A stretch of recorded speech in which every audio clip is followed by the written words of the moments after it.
Hey, it's Ryan. I'm back doing Expanse episode 5. I don't know the name of this episode, but the last one we watched was called CQB. Really interesting.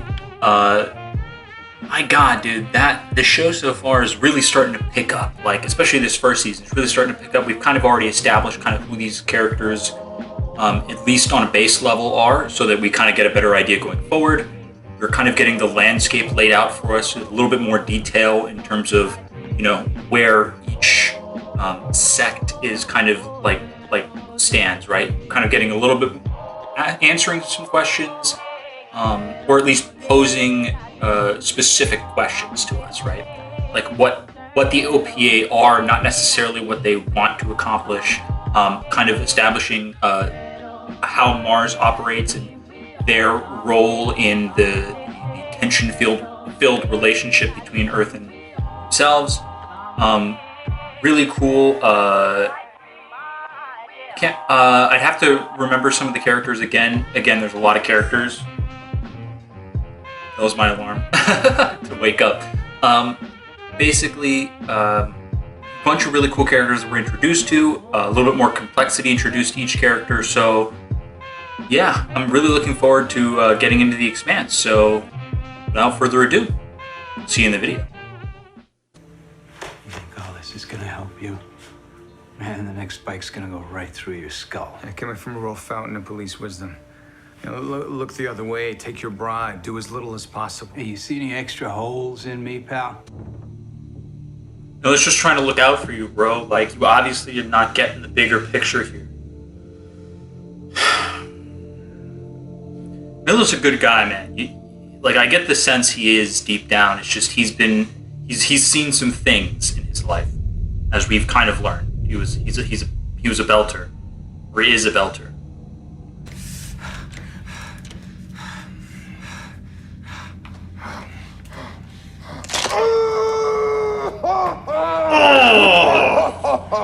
Oh man. The tech in this show, again, I'm going to say it, I think every episode, it's so cool. Wow. So as far as we know, nobody made it off the dime. Correct. And no one knows that we're alive. That's right. They're right back to where they started, right at the end Send us a of message. episode 3. Wait, what message? Oh no.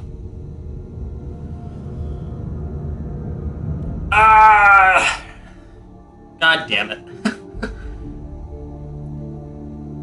Through 5 episodes, they've been stranded out in the middle of space on a small craft with only the 3 of them. I guess there was 4 of them before, but now only 3 of them.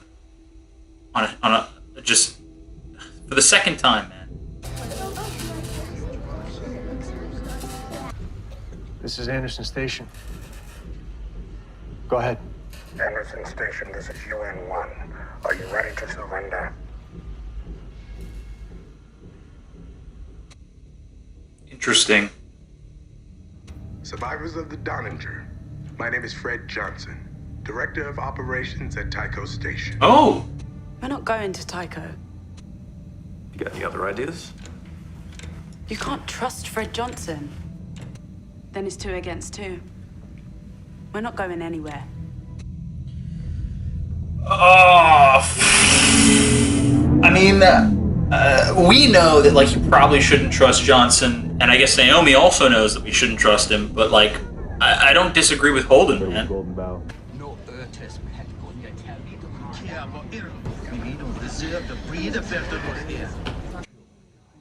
Yeah, see, there's a reason he was telling Havelock, are you insane? This stuff will get you killed. Havelock is one of us. This is still our station. Let's make sure that people don't think otherwise. Jesus Christ, dude. This is one of those things where it's like the escalation is, I think, going to go very poorly for us. Miller, maybe this is above your pay grade. Huh. Yeah, because this is getting weird now. Because now the pieces are starting to come into place where, again, like I was saying in the intro, there's this establishing a specific questions that are being, not necessarily answers are being given. It's more like they're pointing the questions, right? Like before, it was very open to what's going on, who are these people, what are the characters, what are their, what's their mentalities, that kind of thing. But like now we're getting into the territory where it's more like this, where he's like, I got to find more pieces to the puzzle, but I know that I'm building one, right? Like, and that's kind of the thing that I'm getting where Phoebe Station, I think, may have been the inception point, the birthplace of either the specific tech they were working on, or either the meeting place or a gathering place for OPA agents, maybe possibly. It was probably a big point for tech that they were either developing alongside, maybe it was headquarters as a front, like it was a research center. So it's probably the tech, as I said, but it's probably maybe the birthplace of like an OPA big plan that's currently being played out.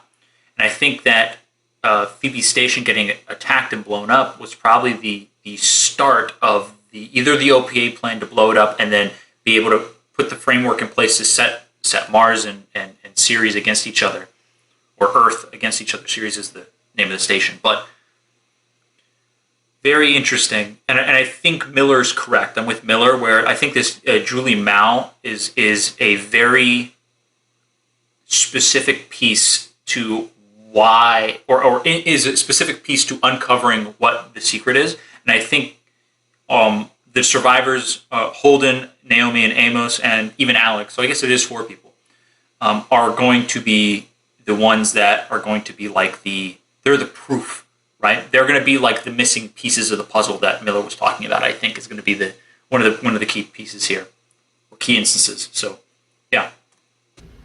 We're not giving up control of the station. We want to negotiate peacefully. Mr. Morama, I need you to listen very carefully. We will not listen to threats. We do not negotiate with terrorists. Is that clear? Yes, I understand. Think about your children. UN command out. If we surrender now, it's as good as killing our own children. What the hell was that? They're taking out the generators! This is Anderson Station from 11 years ago, so I don't know. I don't know what that could mean.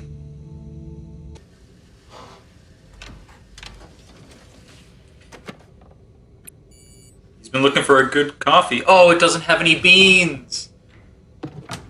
You gotta be kidding me, man. Earthers have a home. It's time Belters had one too. It's important we don't get distracted from back home. It's an interesting mentality, and I think that's pretty eye-opening to kind of how the whole station is kind of situated right now. I haven't asked you for anything. Yet. What do you want? Julimar was one of ours. I want to find out what happened to her. Oh shit, because when he gave the message he said, "This is James Holden." Well, yeah, this is complicating things now, I think. A month into the trip, we stopped over at the mines on Callisto. News was that a tunnel collapsed and torn open veins of cadmium and people were dying from the vapors. After 2 days down at the aid camp, I begged Julie to get out of there, but she said she was okay. She said she felt safe. She stayed down in the mines, breathing the same poison air as those belters, eating the same contaminated food. She was helping kids who lost their parents, folks who were choking on the blood in their lungs. I never saw her shed a tear over the fact that she had to take anti-cancer meds for the rest of her life. Man, that kind of, it's weird. I don't know. He obviously admired, but maybe loved her, but I don't understand. I'm not sure exactly how relevant that character trait of her actually being a lot more virtuous than she would lead on, I guess. I don't know. We'll see. We have tried repeatedly to surrender to the UN Marines, but we just wanted to be hurt for the sake of our children. Oh, Jesus Christ. I'm assuming this is still from 11 years ago that this happened. And it's Anderson and something corporation. Is that the same Anderson Dawes that we know, or a different? I'm not sure. Anderson Station is secure. All terrorists have been subdued. Well done. Colonel Fred Johnson, United Nations, the Butcher. That's what they were talking about, and why Naomi didn't want to get with Fred Johnson is that this idea, this guy would keep us safe, is not entirely true. Regardless, you will need to change your transponder code in order to avoid detection. Transponders are designed not to be tampered with. Civilian models fuse themselves into lumps of molten graphene if they get messed with. We could be a supernova a few seconds from now. Well, we won't have to worry about Tycho, will we? Seems there's a lot of situations where it's like, yeah, going to this place is probably going to kill us, but in order to get taken, we might blow ourselves up. It's like, yeah. Let's advertise that we're... Well.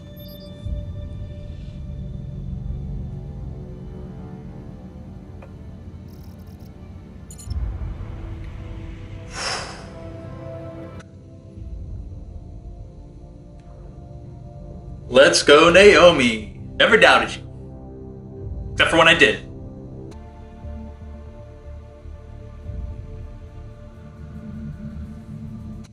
Is that an electronic rat?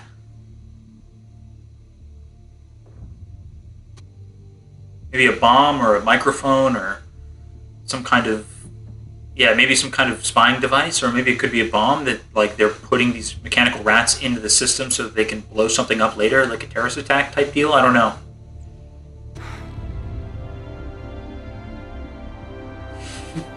You finally found the coffee.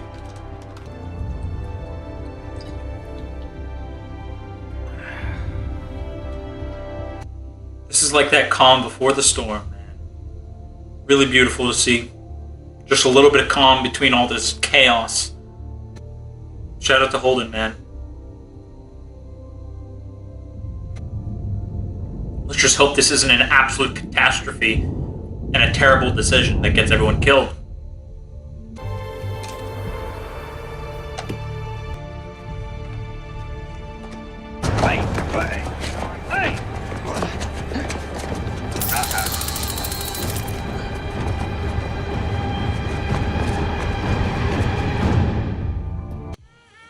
Oh, come on. You're gonna end it like that? Jesus Christ. Okay. Alright. Wow. This episode felt a lot calmer now that we're kind of settling into we're kind of almost caught up, right? Like, I'm getting caught up on who all these establishing characters and who they are and what their importance is, at least in the context of, like, the introduction, right? So, that's good. Havelock's not dead. Apparently that happens all the time. And then we kind of get to see again Holden and the crew get to, like, just be on a ship again. Like, right before they got on the Donninger, they were just basically in the exact same place. Except in this case, they're not running out of air, which is nice. But yeah, then we kind of get this, like, again, I've mentioned it throughout this where I was talking about the pointed questions, where, like, now we're getting a little bit more backstory on Johnson, Fred Johnson, I think his name is. And he's the butcher of the Anderson, I didn't remember the other name, corporation from, like, 11 years ago, and they call him Butcher, Anderson Station or whatever it is. So that makes sense why Naomi would be very reserved and, or not reserved, hesitant to go with this guy.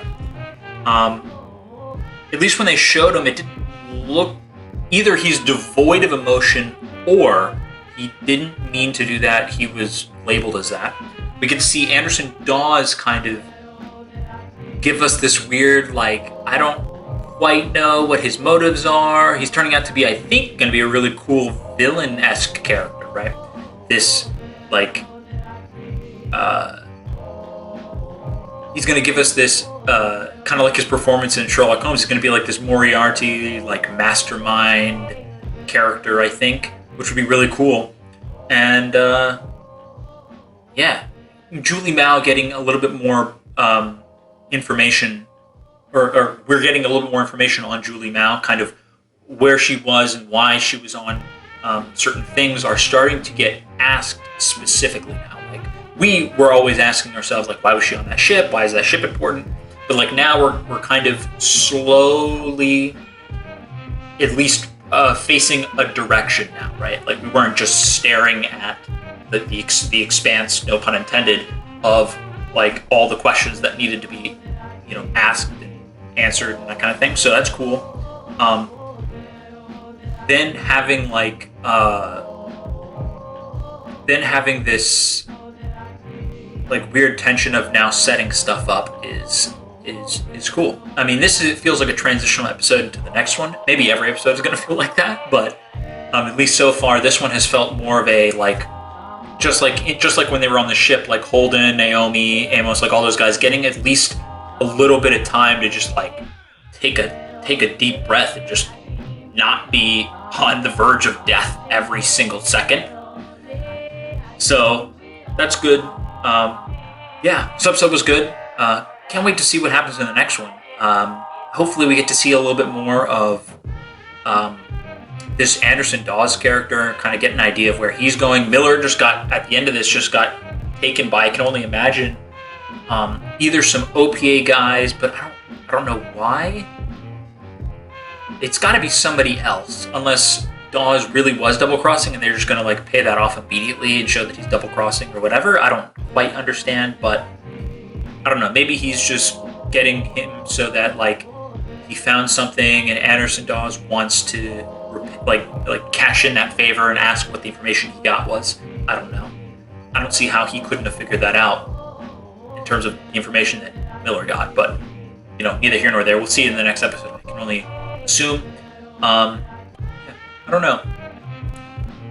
I hope that a lot of my theories are a little bit more long term. I hope so. I hope that some of these characters, in terms of like what I've been kind of hypothesizing or contemplating or theorizing about, I hope all those are not just like paid off in like an episode or two. I hope these are like longer lasting questions, and I hope I'm taking down twists and turns. You guys don't have to tell me like, oh, don't worry, this won't be paid off. Like, don't spoil anything. All right, just kind of let me soak and marinate in it a little bit. So, but yeah, that's really all I got. Thank you guys for watching. Don't forget to like, comment, and subscribe. The road to 500 is still alive. We have 100 more to go at the filming of this, so pretty excited. Yeah, it's been great. Loving the Expanse so far. Really cool tech, really cool world. So, yeah, with that, see you guys in the next one.